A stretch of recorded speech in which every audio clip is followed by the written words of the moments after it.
તો હવે આગળ ચેપ્ટર 2 ના 3 માર્ક્સના બાકી.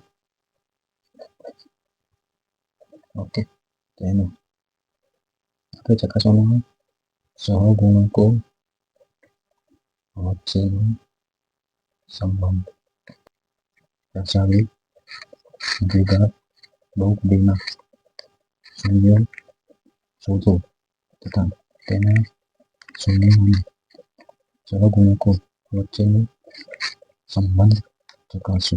ઓકે, ચલો એમાં છે આપેલું x square minus 24x plus 1 તો જો x square minus 24x plus 143 બરાબર 0. x square minus 13x minus 11x plus 143 બરાબર 0. x માઇનસ 3 માઇનસ 11 માઇનસ 3 બરાબર 0. x minus 3 x minus 0. x બરાબર 3 તો x બરાબર 1 તો આમ 13 અને 11 એ બહુપદીના શૂન્ય છે. ઓકે, હવે સંબંધ ચકાસીશું. સૌથી પહેલા શૂન્યનો સરવાળો બરાબર 13 પ્લસ 11 બરાબર 24 થશે. આવી જ રીતે બહુપદી જે આપેલી છે બહુપદી તેના શૂન્યનો સરવાળો તો બહુપદીના શૂન્યનો સરવાળો એટલે માઇનસ 2 પણ દિવસ માઇનસ 2 5 માઇનસ 2 માઇનસ 24 1 બરાબર 24. ઠીક છે, હવે માઇનસ 2 ને શું કહેવાય? x નો સહગુણક કહેવાય. લખો x નો સહગુણક. ઓકે, અને એને શું કહેવાય? x નો સહગુણક સહગુણક. ઓકે, હવે જે શૂન્યનો સરવાળો થઈ ગયો, શૂન્યનો ગુણાકાર એમાં લખો શૂન્યનો ગુણાકાર. શૂન્ય કયા 13 અને 11 13 ઇન્ટુ 11 143 થશે 143. ડન. તો આગળ એ જ રીતે લખશું બહુપદીના શૂન્ય બહુપદીના શું થશે? c આપણ લીધું છે. c એટલે છેલ્લું પદ 143 143 એ છે 143 c પછી ચોકડ લખો. અચ્છા, એ એટલે x સ્ક્વેરનો સહગુણક. ઓકે, તો આ રીતે સંબંધ ચકાસવાનો.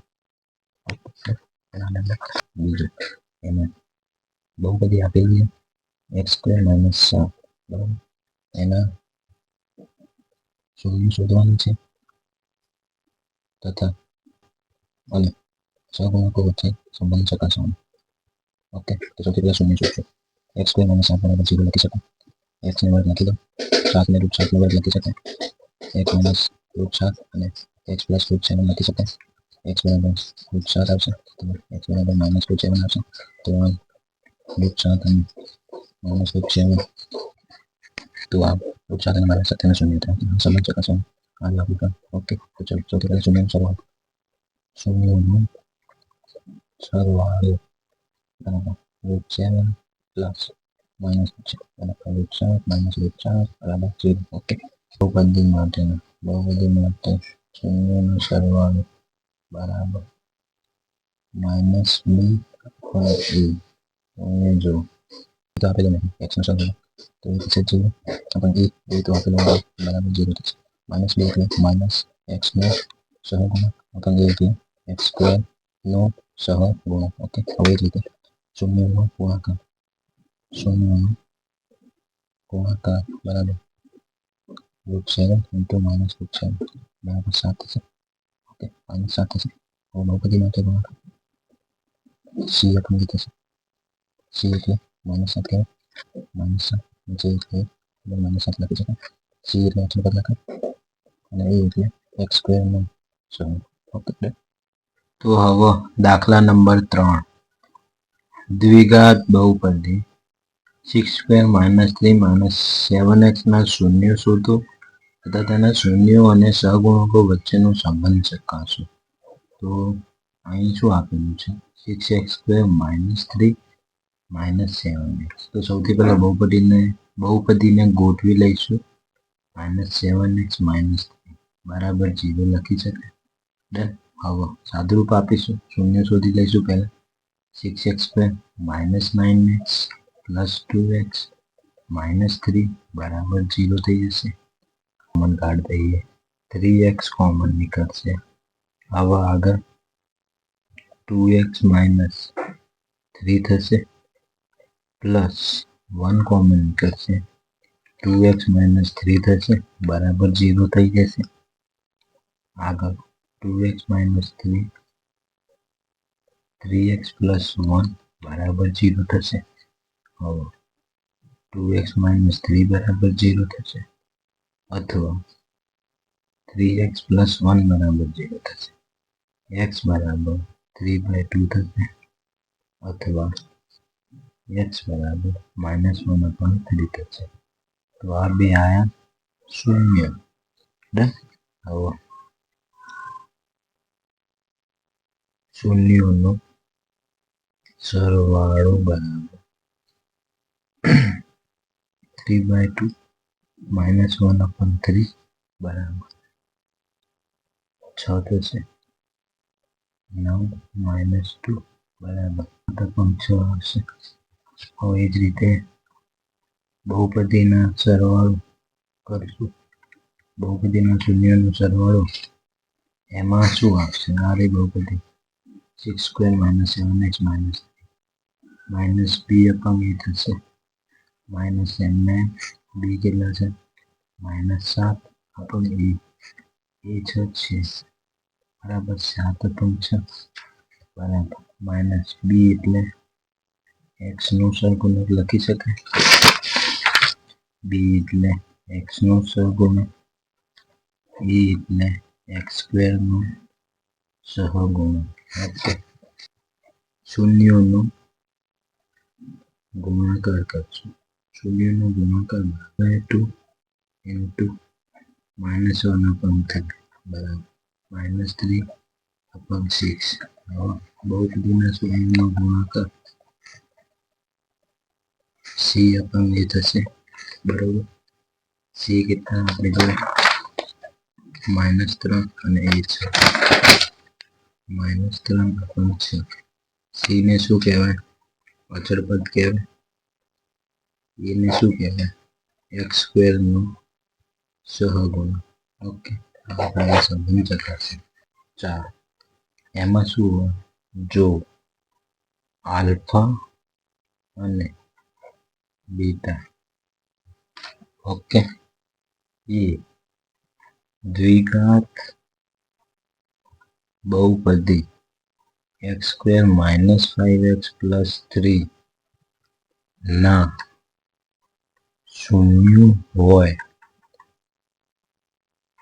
તો એવી દ્વિઘાત બહુપદી મેળવો જેના શૂન્ય 1/α અને 1/β થાય. બહુપદી શોધવાની. ઓકે. એના શૂન્ય 1α અને 1β. અહીં આલ્ફા પ્લસ બીટા બરાબર -b/a થશે. બરાબર -5/a બરાબર આવશે 5. ઓકે. આ બહુપદી માટે. અને આલ્ફા ઇન્ટુ બીટા c/a બરાબર 3/1 બરાબર 3. ઓકે. હવે આપણે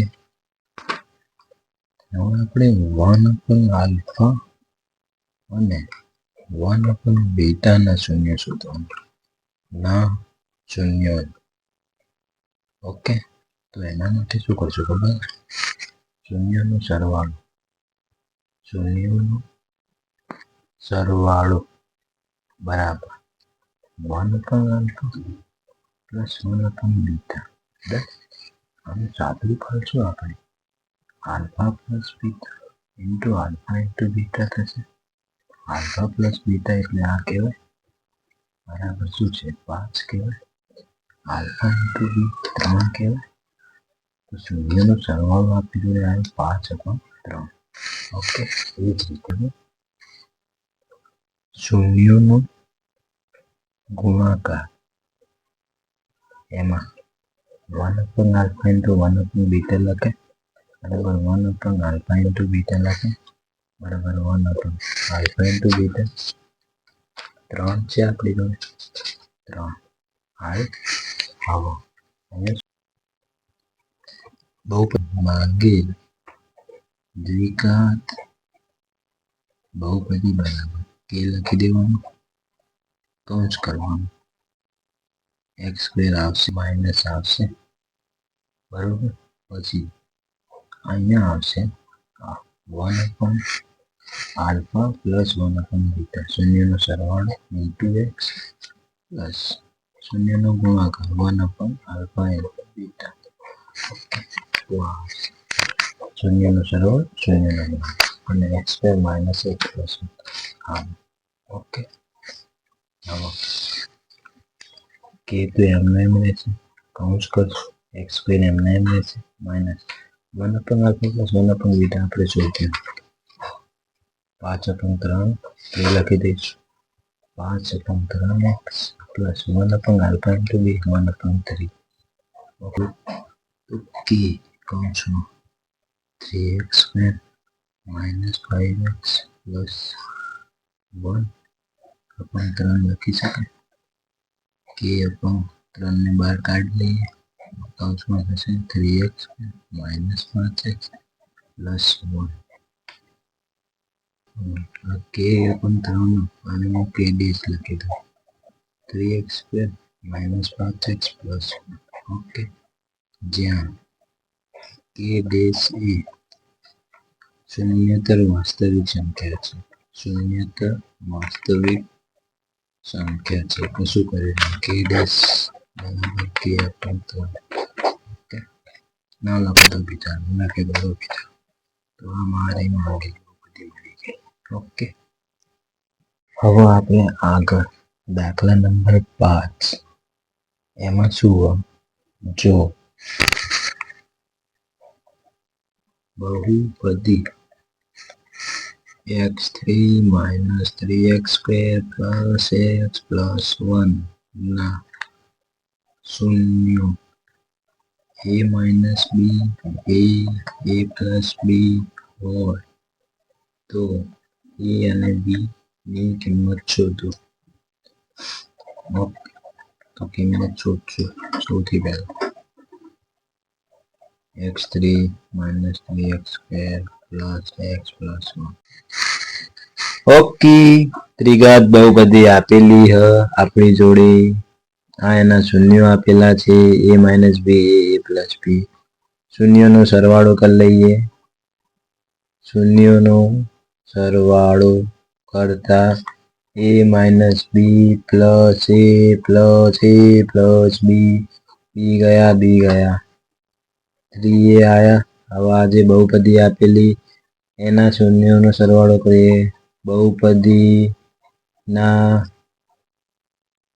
શૂન્યોનો સરવાળો બરાબર માઇનસ બી અપંગ a માઇનસ બી અપંગ a માઇનસ બી કેટલા છે -3 અને આ 1 માઇનસ આ એ છે 1 માઇનસ આ માઇનસ અને આ 3 વાળો આ માઇનસ ઓકે બરાબર 3. હવે આ બંને સરવાળા શૂન્યનો સરવાળો સરખાઈ દઈશું 3a બરાબર 3 થશે, a બરાબર 3/3 એ બરાબર આવશે 1 ઓકે.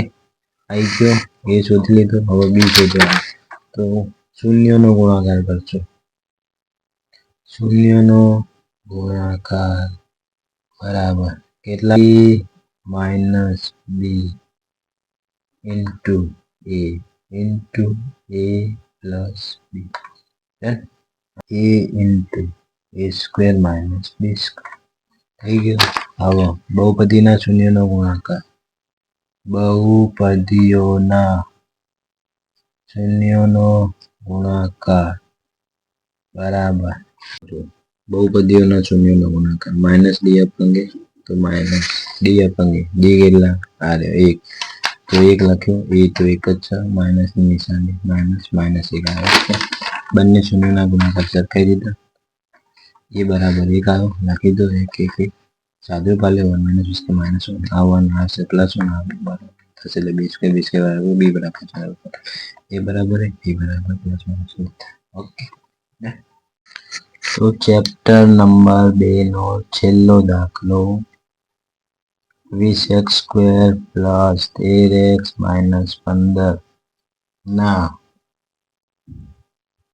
શૂન્યો શોધો અને સહગુણકો વચ્ચેનો સંબંધ ચકાસો. તો ચલો સૌથી પહેલા શૂન્ય શોધી લઈએ. 15 બરાબર 0. સાદુરૂપ આપી દઈએ. 20x² plus 25x minus 12x minus 15 બરાબર 0. કોમન કાઢી દઈએ. 5 કોમન નીકળશે, x કોમન નીકળશે.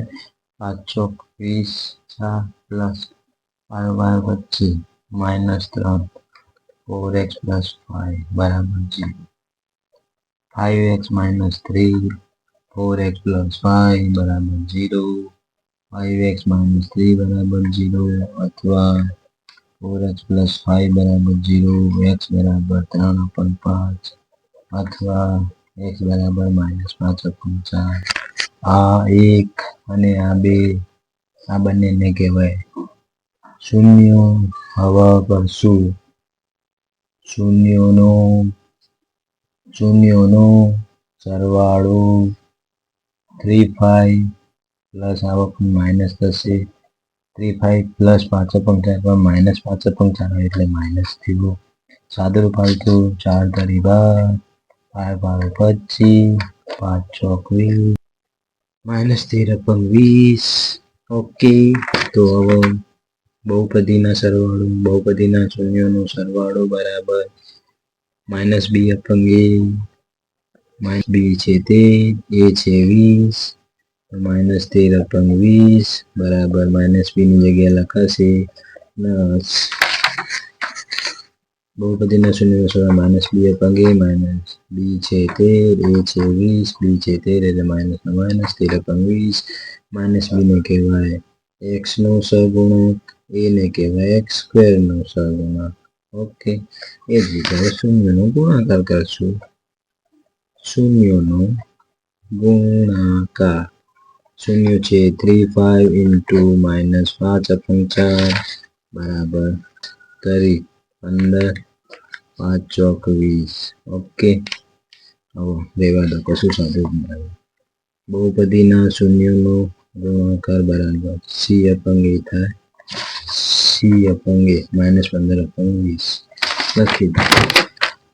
-15/20 બરાબર c ને શું કહેવાય? અચળ પદ અને a ને કહેવાય x² નો સહગુણક. ઓકે. પતી ગયા અહીંયા.